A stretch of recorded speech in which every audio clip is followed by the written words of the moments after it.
What's up, everybody? I'm Greg Miller, and I'm here in Maryland at Firaxis Games to find out all about Civilization 6.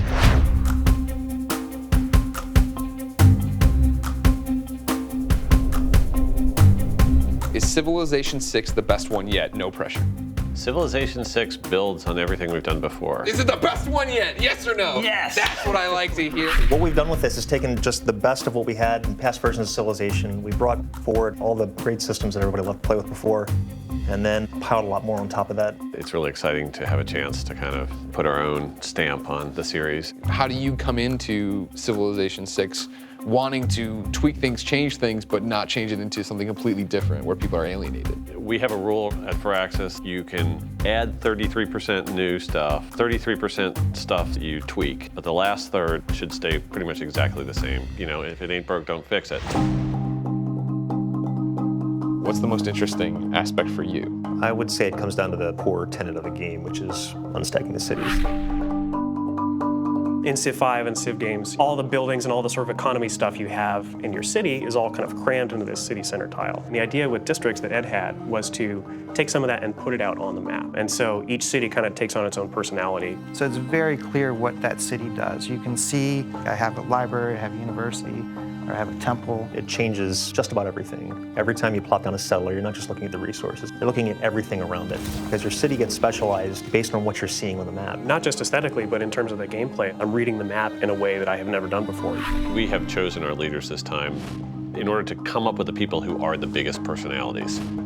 We love having Teddy Roosevelt as our American leader. Welcome to the United States of America. We have a whole new diplomatic system for our leaders so that they can bring those personalities into the game. And we call that the agenda system. So we look at what that character did in history. And so for Roosevelt, it is the big stick diplomacy policy. He was going to build up the American military to be strong enough that it was just like hands off of the Americas. He looks at the continent around him, and if anyone's mucking around starting wars there, you're on his list. Gotcha. We've talked a lot about, Civilization 6 is doing this, it's gonna be great, it's gonna be great. All these things are gonna be great, we get it. But what I wanna know is, what is the riskiest thing you've done? We rebuilt the game engine entirely. We had all these things working in Civ 5, and we're just like, out the window.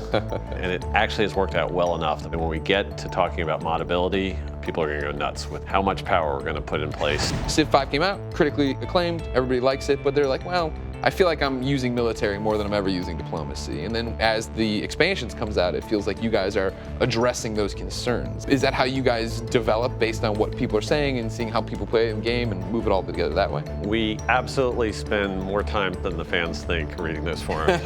Cut to you guys crying at the computer. Yeah. What is the secret to Civilization? The fact that it's been around 25 years. The way that it just spans throughout time allows just a limitless amount of ideas to be bolted onto it and have it work and become a whole new game while keeping that same foundation. There's just an amazing amount of stuff you can do with it. Civilization 6 comes out October 21st, 2016. Until next time, it's been our pleasure to serve. We're a very collaborative team here. We spend a lot of time concepting, I get ideas from the art team, I take them to the design team, and we just go back and forth. That's why everybody likes our games, I think.